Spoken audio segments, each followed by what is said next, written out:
నమస్తే రమగారు. నమస్తే జయ. రమగారు, ఏదైనా మంచి స్టోరీ బేతాళ కథ చెప్తామా? సూపర్. చాలా ఇంట్రెస్టింగ్గా ఉంది జయ ఈ కథ మాత్రం. జనరల్గా బేతాళ కథలు చాలా బాగుంటాయి కదా. అవునవును. అసలు ఇది భలే సబ్జెక్టు. ఓకే, చాలా బాగుంది. పట్టుబదలని విక్రమార్కుడు మళ్ళీ శ్మశానం లోపలికి నడిచాడు, చెట్టు ఎక్కాడు, కళేబరాన్ని భుజాన్ని వేసుకున్నాడు, నడుస్తున్నాడు. శవాన్ని ఆశ్రయించుకుని ఉన్న బేతాళుడు ఇలా చెప్పడం మొదలుపెట్టాడు. మార్గాయాసం తెలియకుండా ఓ కథ చెప్తానని. పూర్వకాలంలో యమధర్మరాజు యముడు భూలోకంలో పుట్టాడు. భూలోకంలో ఎందుకు పుట్టవలసి వచ్చింది? మాండవ్యుడు అనే మహాముని ఒక చోట తపస్సు చేసుకుంటూ ఉంటే ఆయన పక్క నుంచి కొంతమంది దొంగలు పరిగెత్తి పారిపోయారు. ఓకే, ఆయన చూడలేదు. అయితే వాళ్ళు వెళ్ళిపోతుంటే వాళ్ళ చేతుల్లో నుంచి డబ్బు మూట కొంత ఈయనున్న ప్రాంతంలో పడింది. ఈయన్ని కూడా దొంగగానే భావించి రాజభటులు ఆయన్ని పట్టుపోయారు. రాజుగారు దొరికిన దొంగలందరికీ కొరత విధించాడు. ఆ దొంగల్లో ఈ మాండవ్య మహాముని కూడా ఉన్నాడు. మాండవ్యుడిని కూడా కొరతేశారు. కొరతేస్తే కొరత వేయటం చాలా భయంకరమైన శిక్ష. ఇట్లా పొడుగాటి శూలం ఉండి శూలంలోకి ఇలా దింపేస్తారు పైనుంచి మనిషి లోపలికి. నిదానంగా కిందకి వెళ్తూ ఒక రోజున్నర పడుతుంది ప్రాణం పూర్తిగా పడడానికి. అపరిమితమైన నరక బాధను అనుభవిస్తారు.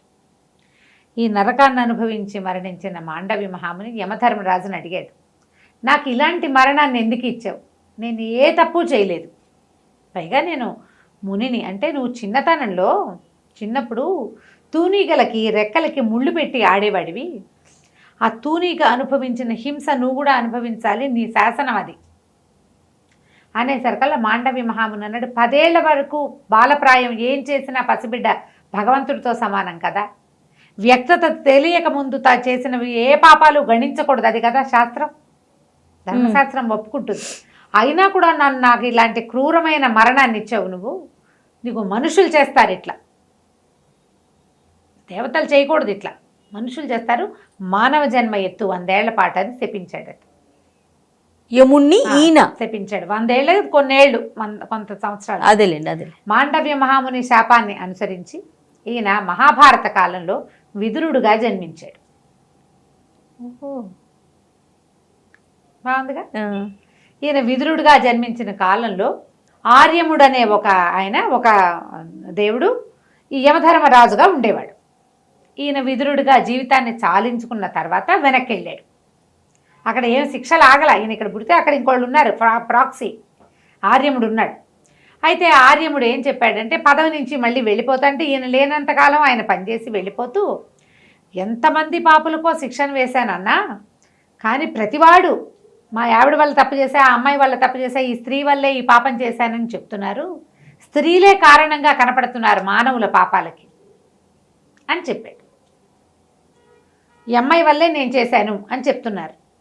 అయితే ఈయన ఆర్యముడు వెళ్ళిపోయాక యమధర్మరాజు మళ్ళీ తన సీట్లో కుదురుకున్నాక రోజు కనీసం ఒక 6-7 సార్లైనా స్త్రీల వల్ల అన్నమాట, ఇలాంటి తప్పు చేసావు నీకు ఈ శిక్ష అనగానే ఆ పాపి గోల్మని ఏడుస్తూ, ఆ దొంగమొహం వల్లే వచ్చింది, మా ఆవిడ వల్లే వచ్చింది, ఆ అమ్మాయి వల్లే వచ్చింది, ఆ అమ్మాయి నన్ను తప్పుదో పట్టించింది, ఇలా ఏదో తిడుతూ ఆడవారిని తిడుతూ ఏడుస్తూ వెళ్ళబోసుకునేవాళ్ళు. ఈయన వినగా ఇదేమిటి స్త్రీల వల్ల అని చెప్తున్నారు ప్రతి వాళ్ళు. నిజంగా స్త్రీలు ఇలాంటి స్త్రీల వల్లే ఇది జరుగుతుందా? ఒకడు పాపానికి వాడిని ప్రేరేపించింది స్త్రీయేనా? ఆ స్త్రీయే కదా వాడి పుట్టక్కి కారణం. ఇది నిజమో కాదో తెలుసుకోవాలనుకున్నాడు. తన కింకర గణంలోంచి చండు అనేవాడిని ఒకడిని పిలిచాడు. వాడు మంచి బుద్ధిమంతుడు. ఈయన ఏమన్నంటే, ఒరే చండా, నువ్వు భూలోకంలో పుట్టిస్తా, కొన్ని లక్షల వరహాలు ఇస్తా డబ్బు, నువ్వు యువకుడుగానే పుడతావు, యువకుడుగా జీవించి లోకంలో పాపాలు దేనివల్ల జరుగుతున్నాయి నీ జీవితాన్ని గడుపు, కొంతకాలం నీకు కొంత ఆయుష్ ఇస్తా. ఇన్ని సంవత్సరాలు, ఏదో 10 ఏళ్ళలో ఎంతో పెట్టాడు లెక్క, 10 సంవత్సరాలు, 10 ఏళ్ల పాటు అక్కడ బతికిరా. ఈ 10 ఏళ్లలో ఏ స్త్రీ వల్ల ఏదైనా జరిగింది ఏమిటో ఆ వివరణ నాకు చెప్పు అంటే చండు సంతోషించాడు. బాగుంది. యమధర్మరాజు ఆయన ముందు ఇవ్వబోయే తీర్పులు, రేపు రాయబోయే మరణ శాసనాలు, అవన్నీ కూడా దీని మీద ఆధారపడి ఉంటాయి. సర్వే మీద కదా ఆధారపడేది. సరే, చండుని పంపించాడు. కొన్ని లక్షల వరహాలతోటి చండు భూలోకంలో మనిషిగా పుట్టి చండసింహుడు అనే పేరుతోటి ప్రఖ్యాతిగాంచాడు. ఓకే. ఆయన ఏం చెప్పాడంటే, నువ్వు ఇక్కడ దేవతల వ్యవహారం ఏమి ఉండదు, నీకు మంచి వ్యవహారమే ఉంటుంది.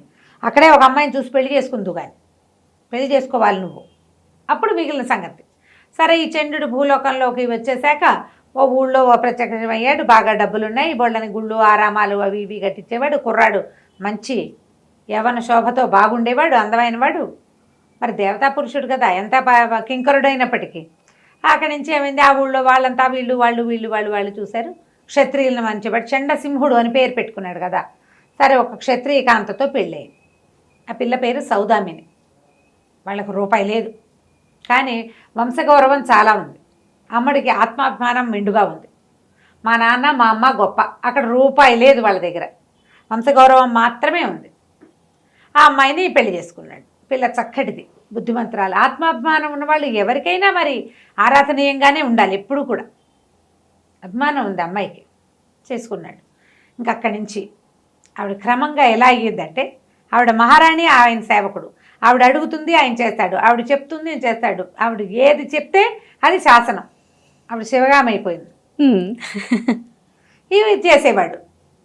క్రమంగా అమ్మాయి ఏం చేసింది, వాళ్ళ కుటుంబం మొత్తాన్ని ఇక్కడ స్థిరపరిచింది. చెల్లెళ్ళిద్దరికీ బ్రహ్మాండంగా బోడంత కట్నం ఇప్పించి బ్రహ్మాండంగా పెళ్లిళ్ళు చేసింది.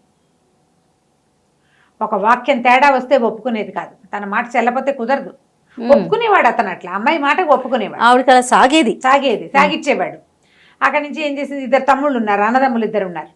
వాళ్ళిద్దరికి ఏం చేసింది, మరి సముద్రం మీద వ్యాపారం చేస్తారు, మా తమ్ముళ్ళు పెట్టుబడి పెట్టాలి నువ్వని. బావమరుదులకు పెట్టే బావలు ఎంతమంది ఉన్నారు లోకల్లో. తమ్ముళ్ళకి చెల్లెళ్ళకి దోచిపెట్టేసే అక్కయ్యలు కూడా లోకంలో చాలా మంది ఉంటారు. పుట్టింటికి దోచిపెట్టే వాళ్ళు ఉంటారు. ఈ సంసారం నాది, దీన్ని నేను బాగు చేసుకుని నా దగ్గర ఎక్కువైంది పెడదాము అన్న ఊహ రాదు. చాలామంది ఉంటుంది, మొగుడు డబ్బంతా తీసుకెళ్ళి పెట్టేస్తారు. ఈవిడ కూడా అలాగే చేస్తుంది. ఇతనికి వ్యాపారం గీపారం ఏం లేదు, డబ్బులున్నాయి, వాడుకుంటున్నారు.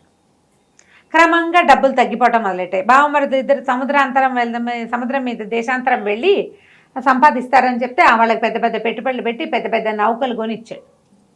వాళ్ళిద్దరూ వెళ్ళిపోయారు. ఆడపిల్లలకి పెళ్ళిళ్ళు అయిపోయినాయి. సరే, ఈవిడిదంతా మంచి రాజాంగంగా ఆవిడ ఎక్కడికి వెళ్ళినా సరే బళ్ళ మీదే వెళ్తుంది. ఎక్కడికి వెళ్ళినా ముందు గుమాస్తా వెళ్ళి అక్కడ ఏర్పాట్లు చేయడం అవన్నీ చాలా గ్రాండ్ లెవెల్లో ఉంది. గ్రాండ్ స్కేల్స్ అలవాటు అయ్యాక ఇంకా మారరు. అవును. క్రమంగా ఇతని దగ్గర డబ్బు తరిగిపోవటం మొదలుపెట్టింది. ఆవిడకి బోల్డ్ని హుకుములు ఉండేవి. ఆ గుళ్ళో అది చేయించాలి, ఈ గుళ్ళో ఇది చేయించాలి, వాళ్ళకి అది ఇవ్వాలి, వీళ్ళ ఇంట్లో ఫంక్షన్కి వెండికి ఇవ్వాలి, వాళ్ళ ఇంట్లో ఫంక్షన్కి పట్టీలు చేయించాలి. అంటే ఇక డబ్బు బయట నుంచి తేవటం మొదలుపెట్టాడు. ఒకటి అతను కొన్న ఆస్తులని అమ్మేశాడు. అయినా సరే ఆవిడ మాటకి తేడా వచ్చేదే కాదు, ఆవిడ ఒప్పుకునేది కాదు. చీల్చి చెండాడేసేది ఏదైనా తేడా వస్తే. డబ్బులంతా తగ్గిపోతుంటే ఇతను ఏమనుకున్నాడు, పోనీలే మరి బావమరుదులకి పెట్టుబడులు పెట్టి పంపించాం, వాళ్ళు సంపాదించుకు తెచ్చుకుంటారంటే. వాళ్ళు వన్ ఫైన్ డే తిరిగి వచ్చారు. వ్యాపారంలో అనుభవం లేని వాళ్ళు, వ్యాపారం చేయించాలని పెట్టింది కానీ బికార్లు అయి తిరిగి వచ్చారు. మళ్ళీ వాళ్ళు కూడా వీళ్ళ మీదే పడ్డారు. చూశాడు చండసింహుడు. దాదాపుగా 9 సంవత్సరాలు దాటిపోయింది. ఇతనికి 10 ఏళ్ళు ఇతని టైం. ఈ 10 ఏళ్లలో ఎంత భార్యాదాసుడైపోయాడో. అప్పులు తెచ్చి పెట్టాల్సి వచ్చేది. తన దగ్గర డబ్బులు లేవని ఆవిడకి తెలుసు, అయినా కూడా ఊరుకునేది. అయినా ఆవిడ ఒప్పుకునేది కాదు. తను ఏమనుకుందో అది చేయాల్సింది. ఎక్కడో చోట నుంచి తెచ్చిపెట్టేవాడు. తెలిసినా ఆవిడ హోషుకి తగ్గేది కాదు. ఏదైనా తేడా వస్తే మా వంశగౌరవం అంటుండేది. బాగుంది. ఇలా నడిచింది. 10 సంవత్సరాలు పూర్తయ్యాయి. చంద్రుడు చాలా క్షీణ దశకు వచ్చేసి దేవుడా నన్ను తీసుకెళ్ళిపో అనే స్టేజ్కి వచ్చేసాడు. ఎక్కడికైనా సందులోకి వెళ్తే అప్పులు వాళ్ళు వెంబడపడేవాళ్ళు. ఆస్తులు గీస్తులు అన్నీ పోయినాయి. భార్య గారి రాజ్యాంగానికి ఏ లోటు లేదు. ఈయన మాత్రం కట్టుగుడ్డలతోటి మిగిలాడు. మొత్తానికి నరకానికి చేరుకున్నాడు. యమధర్మరాజు దగ్గరికి వెళ్ళి దుఃఖించాడు. చాలా నా జీవితం దుఃఖభాజనంగా ఉంది, నా భార్యతో పళ్ళైపోతున్నాను, అది పోతున్నాను, ఇది పోతున్నాను అంటే అప్పుడు యమధర్మరాజు జరిగిందంతా తెలుసుకుని చండుని పక్కకి చేర్చుకున్నాడు. ఆ అమ్మాయిది ఏం తప్పలేదు, తప్పంతా నీదే అని చెప్పాడు. ఇక్కడ దాకా చెప్పాడు భేతాళుడు. ఈ కథంతా విన్న యమధర్మరాజు ఇందులో స్త్రీల తప్పు ఏమీ ఉండదు, తప్పంతా పురుషుడిదేనని ఎట్లా నిర్ధారించాడు. పాపులు ఎవరైనా చెబితే అప్పటి నుంచి ఆయన ఒప్పుకునేవాడు కాదట. ఇది స్వయంకృత అపరాధం, వాళ్ళ పేరు ఎందుకు చెప్తావు అనేవాడు. ఇలా ఎందుకు అన్నాడు అని చెప్పి రాజుగారిని అడిగాడు భేతాళుడు. రాజుగారికి వెంటనే తెలిసింది, వెంటనే అర్థమైంది.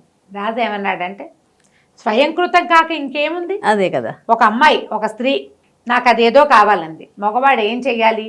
మన దగ్గర ఇది ఉంది, ఇది లేదు, ఇంత ఉంది, ఇంత లేదు, నేను ఇదే చేయగలను అనేది చెప్పాలి. అంతేగా. శక్తియుక్తులు తెలియచేయాలి. నేను ఇంత చేయగలను, నేను ఇది చేయలేను అని మొదటి రోజునే మానేయాలి తప్ప మొదట ఉందని పోసేయకూడదు. మొండి చేతుల వాళ్ళకి అటుకులు తింటాను నేర్పిస్తే ఎవరైనా అలాగే ప్రవర్తిస్తారు. ఇప్పుడు ఆవిడ ఈయన దగ్గర డబ్బులు లేవు, ఆవిడ అడిగింది, ఆయన అప్పు తేవటం ఎందుకు, ఈ నెలలో డబ్బులు లేవు వచ్చే నెల చేస్తానని ఎందుకు చెప్పలేకపోయాడు? ఆవిడ అరిచి పోట్లాడుతుంది. అంతేగా, అంతకంటే ఏమవుతుంది? అంతకంటే ఏమవ్వదు. ఆమెను డిస్ప్లేస్ చేయడం ఇష్టం లేకపోవడం అనేది ఈయన దానికి వ్యామోహం. ఆయన పిచ్చి, ఇతను పిచ్చి, భార్య వ్యామోహం, వీక్నెస్ అంతే. భార్యల్ని కాదని లేకపోవటం, వాళ్ళ నసకి, వాళ్ళ గోవాలకి ఒప్పుకోవటం. ఒక చెంపకాయ కొట్టమని చెప్పరు ఎవరు. విక్రమార్కుడు కూడా చెప్పల. మామూలుగా మనం ఏం చెప్తాం, 2 పీగడ్డి వాళ్ళే వింటారు అని చెప్తారు. కానీ ఆయన అట్లా చెప్పల. నో అండని నేర్పించాలి. నో తీసుకోవడం నేర్పించుకోవాలి. ఎవరికైనా సరే నువ్వు అలవాటు చేస్తే అలవాటే అవుతుంది.